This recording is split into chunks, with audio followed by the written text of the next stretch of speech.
Olá, sejam bem-vindos a mais uma aula da disciplina de Sistemas Hidráulicos e Pneumáticos.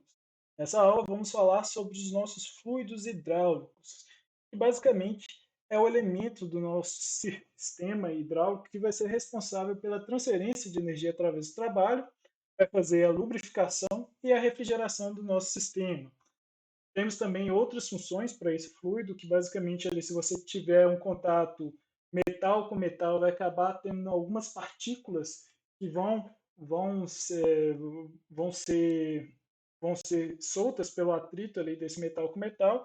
Então, o nosso fluido vai carregar essas partículas de volta para o reservatório, onde vamos conseguir fazer a filtragem delas e manter ali a qualidade do óleo no nosso sistema. Então, basicamente, temos essas funções, seria a transferência de energia, a lubrificação, refrigeração, também aí carregar partículas sólidas que estão dentro do fluido, as impurezas, né, para a gente conseguir filtrá-las mais para frente. E temos que manter esses fluidos em uma certa, vamos dizer, qualidade, assim como nós fizemos lá com ar comprimido, para ter a maior eficiência e menor necessidade de manutenção possível. Eu estava até vendo lá quanto tempo geralmente precisa fazer a troca de óleo em máquinas de construção civil, como uma retroescavadeira, geralmente ali uns 6 meses, se o trabalho não for tão severo, e geralmente você vai ter um reservatório ali que vai ter uns 50 litros, mais ou menos, aí de fluido, dependendo do modelo, né? Vai variar. Mas basicamente, então, para a parte de manutenção do fluido aí, é tipo, equilibra com todos, esse custo de manutenção vai equilibrar com todos os benefícios que a máquina vai trazer. E no sistema hidráulico, nós vamos usar óleos à base de petróleo, que é o que nós vamos falar agora. Quais os tipos de óleos que nós usamos? Geralmente, os mais comuns, como eu falei agora, são à base de petróleo.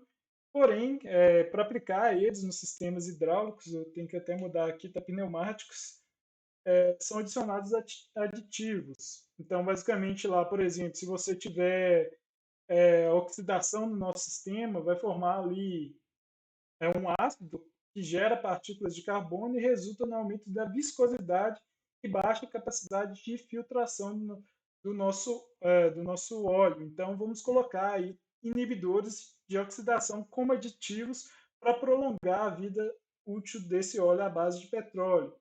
Também temos aí o antiespumante, que faz com que pequenas bolhas se unam, formando bolhas maiores que estouram.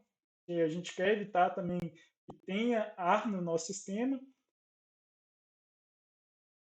Temos os inibidores à corrosão, que vão produzir a superfície do metal, do ataque de ácidos, por exemplo, lá se ocorrer a oxidação. E temos aditivos antidesgaste, que vão ser utilizados aí para aplicações de grande pressão e temperatura, como nossos sistemas hidráulicos vão usar pressões maiores para lidar ali com atividades que exigem forças maiores, então vamos ter essa parte da pressão. Vou colocar a canetinha aqui. Certo. Outra coisa importante citar é que os nossos fluidos precisam ser resistentes ao fogo, para evitar qualquer acidente ali no nosso trabalho. Então, para isso, o óleo que nós vamos usar, nós vamos ter que alterar um pouco as propriedades dele, apesar que tem um aditivo lá também que é anti-chamas, eu não incluí ele, mas também tem os aditivos anti-chamas.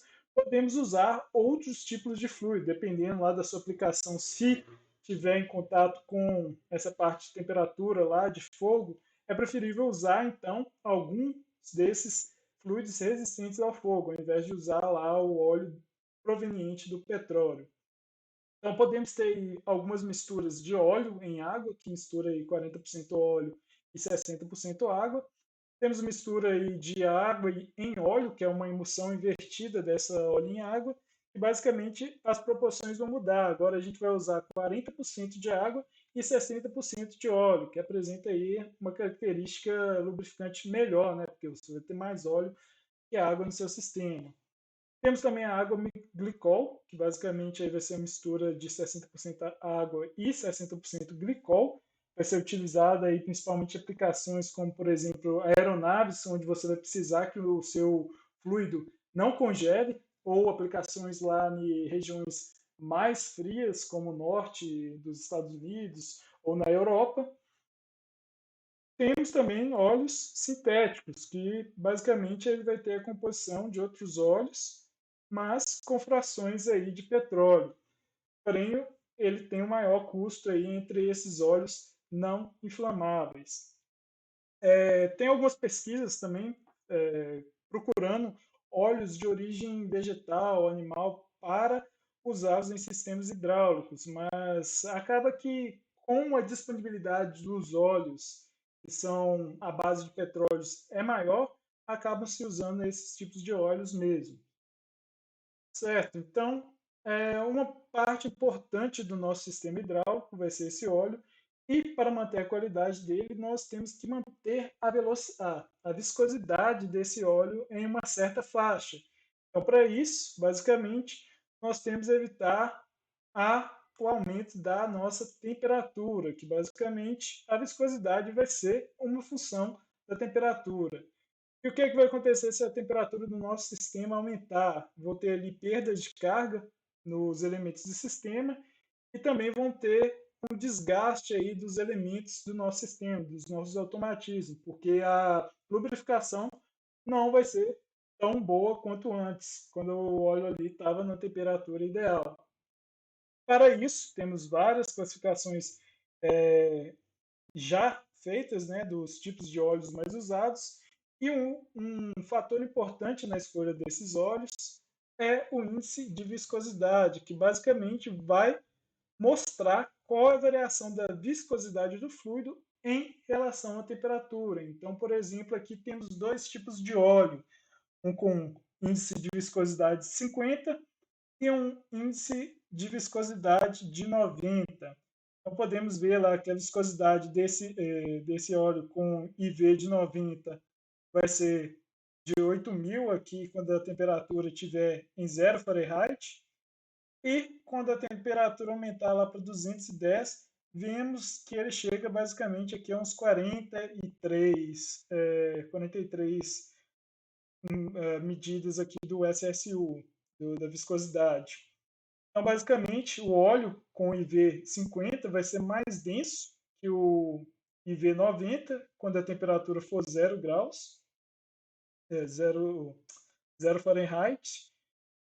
Porém, quando a temperatura aumentar, o que vai acontecer? A viscosidade dele vai reduzir. Então, lá, por exemplo, a 100 graus Celsius, que é 210 Fahrenheit, esse óleo aí vai ter uma viscosidade mais fina. Então, ele vai variar bastante aí. Vai ser bem alta, densidade bem alta, temperatura baixa, e densidade baixa quando a temperatura aumenta.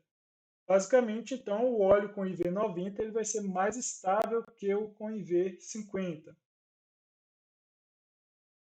Porém, isso aí já está tudo definido na nossa classificação ISO. Então, temos uma classificação baseada aí na nossa viscosidade cinemática. Eu não sei se vocês já viram aí nas disciplinas como determinar a velocidade, mas isso não vai entrar aqui não. Basicamente, o que a gente quer saber é quais os tipos de óleos mais comuns e que nós vamos utilizar. E no caso aí para os óleos hidráulicos, vamos utilizar esses três óleos, que tem um ponto médio de viscosidade deles aí é bem aproximado, de 30 a 70 mais ou menos. A viscosidade cinemática deles aí está numa faixa boa também, e tem a equivalência aí aproximada também do SUS. Aí, se você quiser aplicar em outras temperaturas, tem alguns gráficos definidos aí pela TSM também, que vão permitir determinar a viscosidade a temperaturas de trabalho mais elevadas ou mais baixas. Por exemplo, se for atuar em regiões mais frias ou mais quentes. Mas, para os princípios aqui de aplicação da nossa disciplina, vamos usar esse óleo. Tanto que o do laboratório lá, acredito que é esse ISO VG32. Se eu não me engano, é o 32 ou 46. Certo?